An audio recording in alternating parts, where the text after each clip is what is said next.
Morning,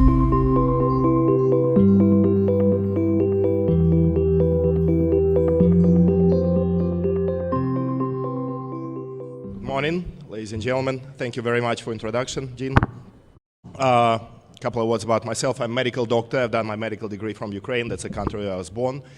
And then I've done my PhD in regenerative surgery, practiced there, and I was working in the university in a clinical setting. And then I've exported myself from the country, and I had a wonderful privilege of working in different countries and even different continents.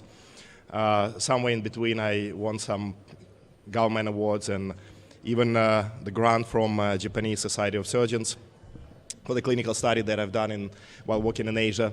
And today, I'd like to talk about regenerative medicine because although I'm a traditional doctor, conventional doctor, but somewhere along the way, preventive and regenerative medicine became my passion. And almost 5 years ago, I left conventional medicine and dedicated myself to regenerative medicine.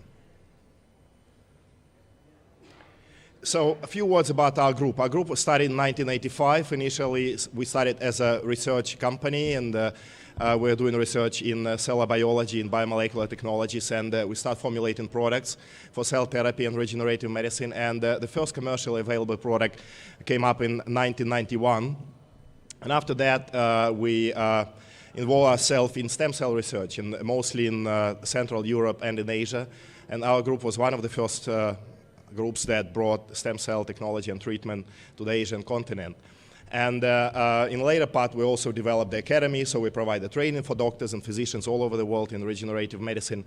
And we also run a chain of clinics, which are called European Wellness, which I'm going to talk about. And apart from all other treatments that we use in our facilities, the main emphasis is on the stem cell treatment, on the various biomolecular peptides, natural occurring peptides, and immunotherapy. So we deal with a large number of various products, such as the stem cells, whether it's allogeneic, autologous, or xenogenic cells. Also with ASI, it's active specific immunotherapy for patients with autoimmune disorders or patients with cancers. We have the whole range of peptides and natural occurring cell extracts, tissue specific, and they are in different preparations, some of them frozen, some of them not.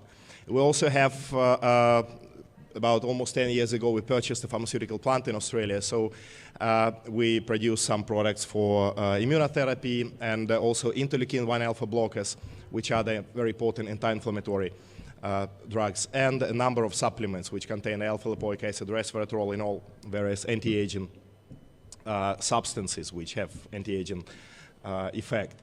And over the years, we have gained quite a number of various international awards for the innovation and formulation of cell therapy products. So the main nature of our activity is called the biological regenerative medicine. And it is a way of stimulating the natural power of healing in our body. And of course, it's mostly done via the cell therapy approach. And we developed a 4-step paradigm, which is called the diagnose, the detox, repair, and rejuvenate. And usually it takes, it takes a lifetime for a patient, to follow that paradigm and not to fall sick, because we believe that it's easier to prevent disease rather than deal with the consequences. And the idea is not new. It's more than 2,000 years ago, even in the Hippocrates, the ancient Greek doctor, he was believing that the disease occurring when some kind of imbalance is occurring in the body. And the ancient Romans, they believed that aging itself is a disease. So by reversing aging, you'll be able to reverse the disease. And it is true, because we know that age itself is the single most important factor in development of a very large number of age-related disorders. So if we understand how we can repair that, if we understand how we can reverse aging, probably we can prevent a very large number of diseases from occurring. And we know it as a fact that mammalian cells, they are subjects to reversal of aging via genetic, dietary, pharmacological approach. But what we mostly deal with is the biological and biotechnological approach. Why should we even think about anti-aging? Well, first of all, because we are an extremely aging civilization. According to the data from the UN, between 2015 and 2050, the population of people who are above 85 years old will triple, and it's tripling now. And it all comes with a very large number of so-called age-related disorders. And this list of these diseases is far not complete. How do we deal with that? I'd like to introduce the iceberg analogy, because conventional medicine is mostly deal with this with the tip of the iceberg. Conventional medicine deals with the symptoms which are evident and obvious, and mostly staggered in those particular disorders. But the whole range, the whole myriad of those biological and cellular mechanisms of aging which actually lead to development of those diseases, they are left unaddressed. And now we know that there's some people call it the 7 pillars of aging. Aubrey de Grey call it the 7 deadly things, namely the disruption of the metabolism, the macromolecular damage, disruption in epigenetic status of the patient. It's a chronic, systemic, low-grade inflammation. It's impaired adaptation to stress, impaired proteostasis, and the cessation of tissues to regenerate itself, and the reduction of the stem cells, which can actually repair tissues throughout the age. And apart from that, we also learned that we can influence those mechanisms. It's something that everyone is talking here about, and it's something that we do employ in our practice also. It starts with the calorie restriction, which is proven one of the most potent anti-aging mechanisms, and the high-intensity training, physical exercise, and various natural occurring substances that boost the mitochondrial function and the energy production in the cell, like the resveratrol, the AMPK activators, metformin, the senolytic drugs, and so on and so on. So I'm not going to talk much about it. But in the same time, and one of the first times when it was postulated was in 1881 by August Weismann. He was a German biologist from Freiburg University. So he said that death takes place because a worn-out tissue cannot forever renew itself, and because a capacity to increase by means of cell division is not everlasting but finite. And now we know that all tissues ultimately they consist of cells and extracellular matrix, and when we have a age-related degenerative disorder, so there's a dysfunction or death or senescence of certain amount of cells, and there's a degradation of extracellular matrix. And we also learn that these processes are reversible, and in biology, in medicine, we call it tissue remodeling. So now basically we're left with 2 things to deal with. The first one, the 7 pillars of aging, and the second one is the question how to regenerate tissues which have already been damaged. And the trend in medicine is such that probably in future we're going to use the whole organ transplant less and less, and at this point we substitute it with the cellular transplant, which you know as the stem cell treatment, and probably in future we're going to develop some biomaterials, you know, some kind of a scaffold where we can implant the cells and they will further grow and proliferate, and probably the bioprinting and creation of artificial organs. But it's just a matter of future. What we have now at this point are the stem cells only. So the cell therapy is probably the only way to regenerate tissues which have already been damaged. So in the end, we're coming to body reprogramming. It's a tissue remodeling and a cell reprogramming, and it's always done via the personalized medicine. Now, we know that cell therapy itself works synergistically with all those mechanisms of age reversal that I showed on the previous slide. And in medicine, it's very important that before we proceed with the clinical application, we have to be sure that it's safe. So apart from multiple clinical trials available and published openly and available to the public, saying that cell therapy is safe, at least when you use the proper cell therapy products and a proper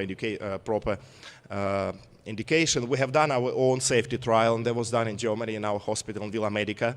It took more than a year, and we asked the third party, it's an agency which is doing the clinical trials and medical statistics in Germany, one of the most reputable agencies.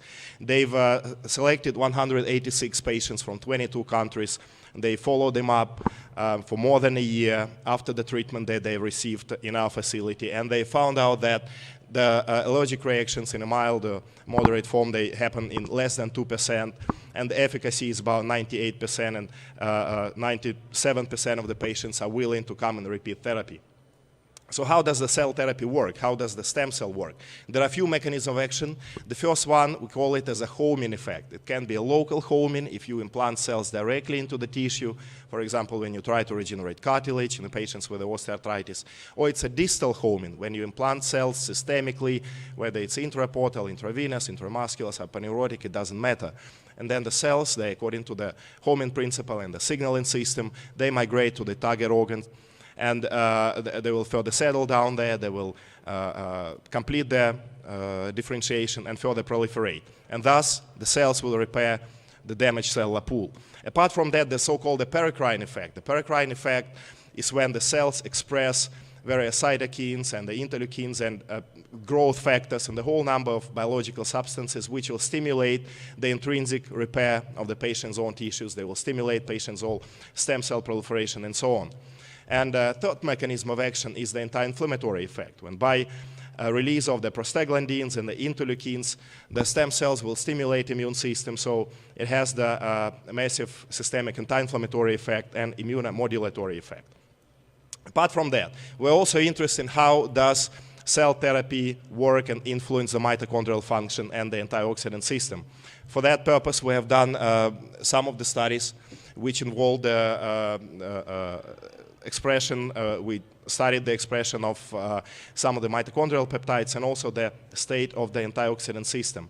We have found out that most of the patients, on average, they presented to us with a reduced humanin level. It's one of the mitochondrial peptides. And within 6 months after during the treatment protocol, both the humanin and the small humanin-like peptides, they've increased in number and reached almost the suboptimal level. We also found out that it helps to improve the antioxidant system by increasing the reduced glutathione, the superoxide dismutase, and the catalase. We're also very interested in how exactly stem cells reverse the actual biological age. And for that purpose, throughout the years, but unfortunately this particular study, it was not really properly designed, so now we're working on launching a proper clinical trial with one laboratory which will do the epigenetic analysis, and they will be done next year. So what we have now is that we've randomly checked, we took the patients from the age of 55 to 75 years old, those who come in for our treatment, and we have checked their biological age or the level, their global methylation status. And we have found out that most of the patients, especially those who are younger, those who are in 50s and 60s, presented to us, their biological age was older than their chronological age. We put them through our treatment protocol, and with the exception of a few anecdotal cases, we managed to see that there is a reduction of the biological age. For how exactly? Well, it varies from about 4 to 9 years. So to know exactly how efficient cell therapy is, we need to run the clinical trial next year. So what are the most common types of the stem cells that physicians use all over the world? The MSCs, or mesenchymal stromal cells, probably is the most widely used type of the cells. Why? Because it is the most easiest to obtain. You know, you can get it from anywhere. It can be autologous, you can take it from the same person, from the fat tissue, from the bone marrow, it can be taken from another individual, from the umbilical cord blood, and so on. But the clinical efficacy of the MSCs is a bit overrated. First of all, let's look at the biology of these cells. What is their differentiative potential? The MSCs, they can differentiate into 7 types of cells only, and just a gentle reminder, we have about 270 different types of cells in our body. And MSCs, they are precursors of only 7 types of cells, which are namely the blood cells, whether the RBCs, WBCs, platelets, or it's the cells that build up our muscle, our ligaments, and the cartilage, and also mostly the connective tissue. The MSCs which are used systemically, they have also certain issues. First of all, low engraftment rate. It means that 99% of the cells that you infuse intravenously will be trapped in lungs, okay? So they will precipitate in lung, and well, it's neither good nor bad, and that's the reason why the patients with a chronic obstructive pulmonary disease, they respond well to this type of therapy. And secondly is that if you try to culture these cells, and if you culture them too long, there's a lot of things that can go wrong, okay? So you cannot go beyond 5 or 6 passages with these cells because they start to acquire various abnormalities on the cellular level. And then another problem with more senior individuals, if you do the autologous cell therapy, especially the adipose-derived. So we know that there are two fractions of the MSCs. One MSC1 that they have anti-inflammatory effect, but when you harvest cells from a senior individual, and there's about a cutoff level of as young as 35, 40 years old. So if you take stem cells from anyone who is above 40 years old, it will be old cells, and high chances that they will make things worse. They will make the inflammation even worse rather than improving it. And of course, last but not the least, is a short-term effect. So MSCs infused intravenously, you're talking about 3 to 4 weeks. Yeah, that's the effect, clinical effect of that therapy, which it sort of disappears after that. So how to regenerate the other 270 organs and tissues? And for that, and probably you heard that yesterday, the opening, one of the opening speeches, the only way to regenerate tissues is via the specific progenitor or the precursor cells.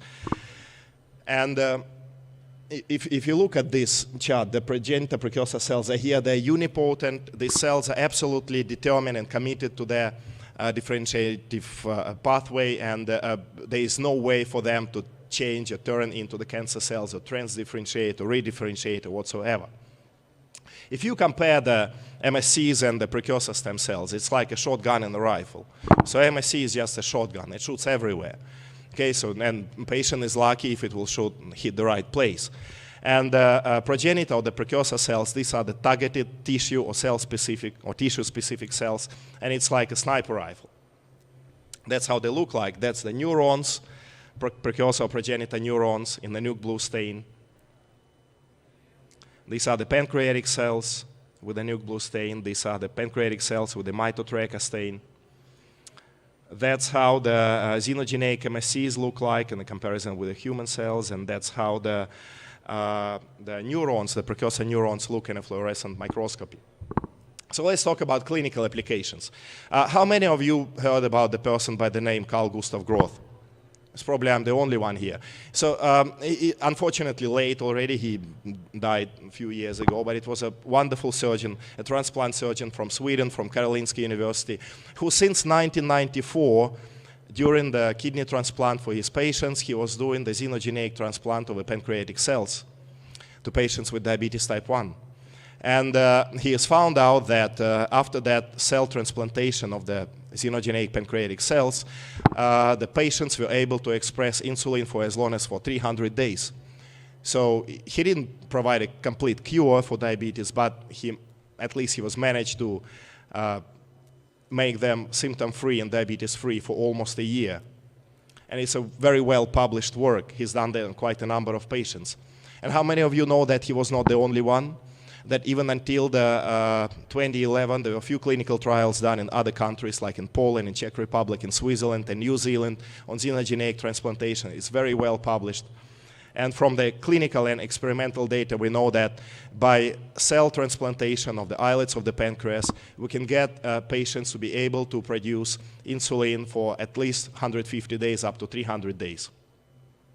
Another very promising clinical application for the cell therapy is chronic liver disease. And the approaches are the same as in hepatology or liver surgery. We use the same tools and the same scores, which are called the ML score, the model of the end-stage liver disease, to decide whether the patient is a good candidate for the cell transplantation, for the hepatocyte transplantation or not.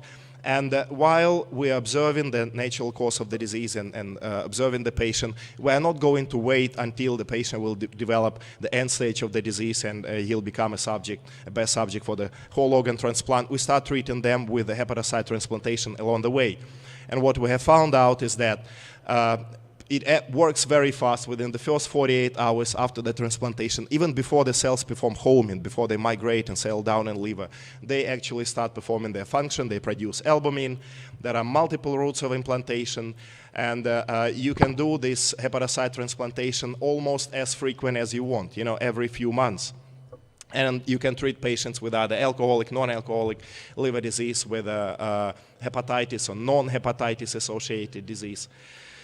All that we need to do is just spend more time and a bit more resources in actually trying doing that and doing more clinical trials. And as you see from this graph, it's taken from one of the articles, the meta-analysis of the hepatocyte xenotransplantation. And the interest for the past 10 years in the hepatocyte transplantation is definitely is there. Chronic kidney disease. You know, it's a very stubborn organ because on the 36th week of gestation, so I mean it's about 2 to 4 weeks before we're born, we exhaust our kidney stem cells. So we're born with absolutely zero potential to regenerate our kidney. Absolutely. Biologically, we have no tools in our body to rebuild our kidney. And the only way, and that explains why the CKD, the chronic kidney disease, is a progressing disease. And once you start developing the CKD stage 1, the usual story that you hear from your nephrologist is that there's nothing much that can be done. So we're just going to observe you, and the moment when you will reach the stage 5, the end stage chronic kidney disease, we're going to send you for the dialysis and for the kidney transplant. Well, there are alternatives for that, and the alternatives for that are precursor renal cells. And we have done a retrospective study. We've evaluated more than 10 years of treatment of patients with the CKD, mostly patients with diabetes as a background of the chronic kidney disease. And we have found out that if you start early, at least in a stage 3B, so it's somewhere like a moderate, you know, it's in between, you can actually reverse that, and you can keep the patient downstage for as long as a year. If you start earlier with a stage 3A, the percentage of reversal and success is even higher. And now we are more daring because for the past year we had some cases, about 4 or 5 patients with a stage 4 and stage 5 with whom we managed to reverse chronic kidney disease. Cardiomyopathy, which is an inevitable outcome of every myocardial infarction which patient survives and doesn't die. Definitely the cardiac precursor stem cells, and along with stimulating of the neovascular genesis, because it's not enough to repair tissue, regenerate tissue, you need to restore the proper blood supply to the newly regenerated tissues. And everyone who is familiar with biology of the heart as an organ, and everyone who was reading the works of the Olaf Bergman, who is probably the highest authority in terms of cardiac regeneration, you would know that the ability of our heart to regenerate ourselves is about 0.4%. It means that the annual cellular turnover of the cardiac myocytes is 0.4%.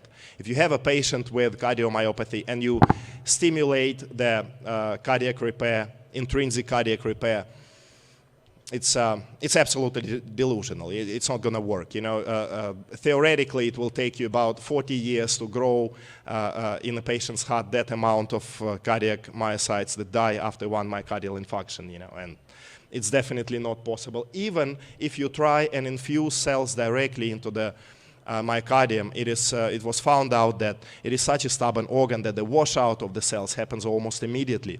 Within 4 to 7 minutes, the amount of the cells that retain after direct implantation is about 4–5%. Okay, and another pitfall here is that if you look at this chart, at this one, the ability of this heart to retain cells, it decreases tremendously within 1 month after the acute event. So you can still probably retain cells within a couple of weeks after acute MI, but it's almost impossible to do it in a later term. So with the cardiac precursor cells, we have found out that, and because you can do the frequent implantation, retransplantation of the cardiac precursor cells, we have found out that the patient responds quite well. Within the first 3 months after we initiate treatment, we see good outcomes, and the stable effects, they last for as long as 2 years. We monitor that with the ejection fraction, you know, with the echo, so usually the EF is increased from, on average, from 13 to 20%, and that's more than enough for a person with decompensated cardiomyopathy to survive. Neurodegenerative disorders, whether it's various forms of Alzheimer's, Parkinson's, and various forms of dementia and all. I wanted to quote this article. It's a meta-analysis from Italy and France on the current status of the neuronal xenotransplantation. This article was published 4 years ago in 2015, and it says that the fetal cells can support a functional recovery from Parkinsonian symptoms, survive and migrate to lesion brain areas for up to 7 months. They differentiate into dopaminergic neural fibers in close association with host neurons. So it's a proof that cells which are transplanted from even in between the species or from one individual to another, or the cells that have been artificially grown in the lab, they have the ability to communicate with recipient cells, and they are surviving. The immune system usually, not to say they're immunoprivileged, but rather they're escaping the immune response from the patient. They can survive up to 7 to 8 months, and those cells produce dopamine. So if you have a patient with a Parkinson's disease, that's the most important. You know, you still have the ability to produce your own dopamine, and you're not dependent on L-Dopa and other medications that are given exogenously. In about 20 years ago, when the neuronal cell transplantation started, the efficacy rate was not really that high. It was about 30%, but the early studies, they showed that it's a safe method of treatment, and it doesn't really trigger much of an immune response. And in the later part, with the better formulation and the better quality of the cells that we're able to prepare, the efficacy is about 70 to 75%. About 20 years ago, there was a very interesting study done, and that was the very first clinical trials on the Parkinson patients who underwent the xenotransplantation of dopaminergic neurons, and it was 12 patients recruited in that study. And the scientific and medical community, I believe, should be very grateful to this study, and particularly to one particular patient. It was a 69-year-old gentleman who has passed away because of a different reason. He had a pulmonary embolism 8 months after the treatment. And because he was a subject recruited for the clinical trial, he underwent the postmortem. And when they examined his brain, they found that 8 months after the transplantation, the xenogenic cells not only survived, but the dopamine was detected, that they were producing dopamine, and they also were able to detect neuronal connection between the foreign transplanted neurons and the patient's own neurons. Another very interesting case, and this case was treated by a group, it's about 10 years ago. It was an 82-year-old patient with dementia, Alzheimer's disease, and apart from that, he also had the cardiomyopathy. And the case was not bad that the person forgets the keys, well, where he put his key, the car key or something. This person was forgetting where he lives. So if accidentally he would leave his house, he would not be able even to come back home. And apart from that, he had a very poor functional status, had almost a subcompensated cardiomyopathy and all, and memory loss. He was throwing tantrums, you know, was a quite a difficult person to be in the family, and all the whole family was suffering and all. And this patient underwent just one stem cell course, one cell transplantation in one of our facilities. And it was almost a complete recovery of dementia. And these photos were taken later, 4 years after the treatment. And from a person who was forgetting half of the time where he lives, he became a person who was traveling half of the world. And he even became a celebrity in his in local newspapers in Australia, Australian patient. It says that Eric Brown enjoying gardening after the stem cell treatment in Kuala Lumpur, Malaysia. That was done in almost 10 years ago. We also know that the beta-amyloid peptide, you know, this particular protein which is affecting the brain of the Alzheimer's disease patients. It also is affecting the pineal gland and the synthesis of the melatonin. It disrupts the circadian rhythm. And in medicine also we know it as sundowning.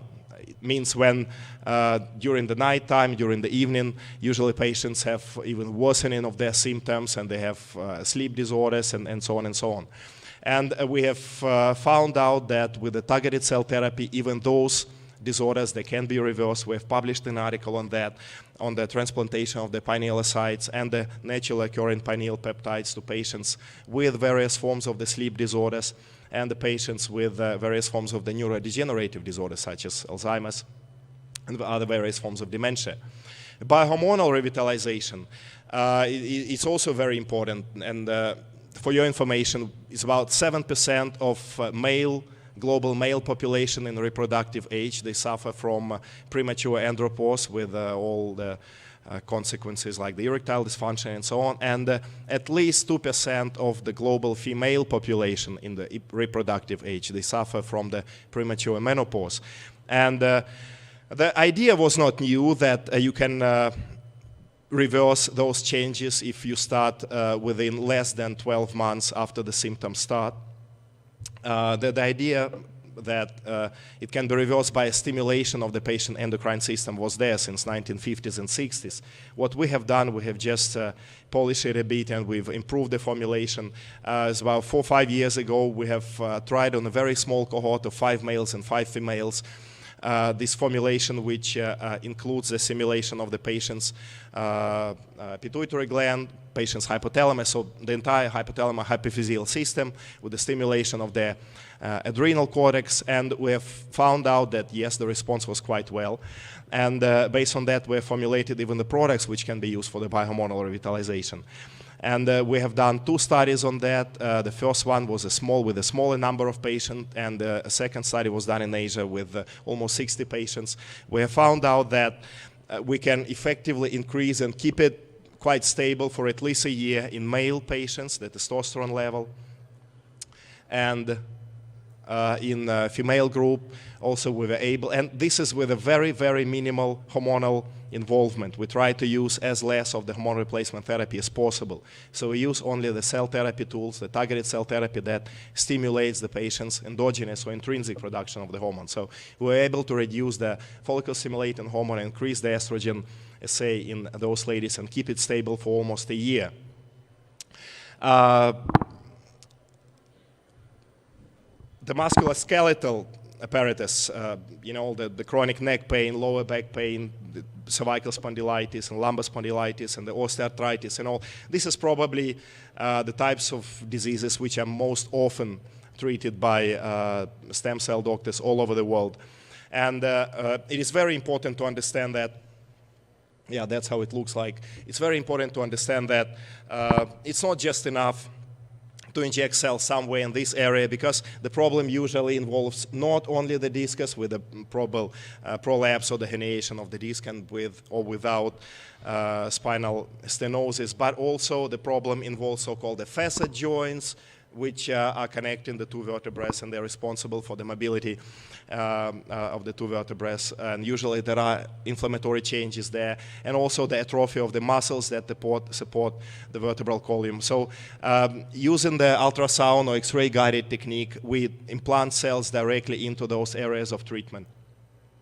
We also have found out that if you treat patient with a knee osteoarthritis just by a direct injection of the MSCs or even the primed precursor chondrocytes, and if it's done on the unprepared knee, on the patient who has quite a significant inflammatory changes there, usually the outcomes are not that great. So we have developed, depending on the severity of the osteoarthritis, either 2 or 3 step technique, when first we inject substances which immediately reduce and they block the inflammation in that area, and then with the 2-3 week intervals we do the chondrocyte implantation.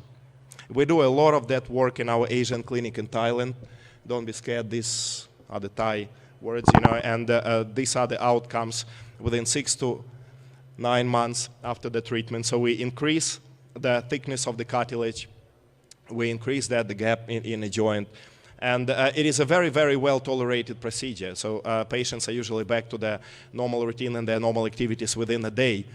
About 3 to 8% of the patient may still need total knee replacement, but it means that more than 90% of the patients who choose cell therapy in the stem cell-based treatment for their osteoarthritis, they actually never go for the total knee replacement eventually. And if you compare the outcomes and the functional status of the patients who go for the total knee replacement versus patients who go for the cell therapy treatment, 1 year after treatment, you see that patients who go for the TKR, go for the surgery, they have 18% slower walking speed, 51% slower stair climbing speed, and the strength of the quadriceps muscles is about 40% less in patients who go for the total knee replacement compared to patients who go for the cell therapy-based treatment. I'm almost done.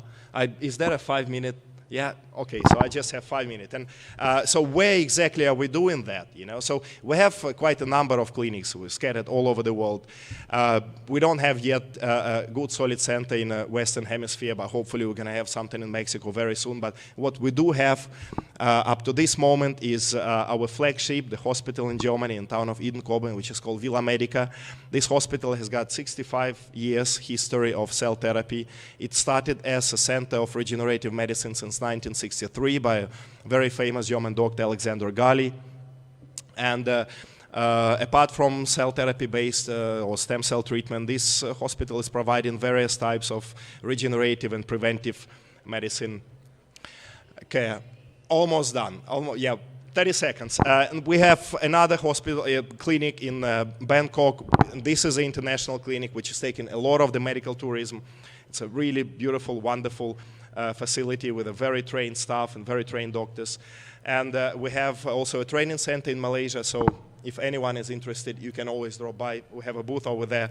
And I would like to finish with the words that 3 things to take home message. First of all, preventive and regenerative medicine requires a very deep analysis of a patient's status. So it's a genetic, epigenetic test, biological markers of age, and that has to be done routinely to every patient in order to understand what actually is going on wrong. Second thing, there are no minor things. If you do 9 things right and 1 thing wrong, you spoil the whole effect, okay? So even the calorie restriction, the proper exercise, lifestyle changes, it's all very, very important. And last but not the least, please remember that stem cells is not the magic pill. Magic pill probably does not exist, but all that we have to do is to remove the uncertainty around the regenerative medicine and stem cell treatment, and that can be done only by more clinical trials, more experience, and more research, which should be done in this area. Thank you very much for your attention. Have a nice day and enjoy the RAADfest.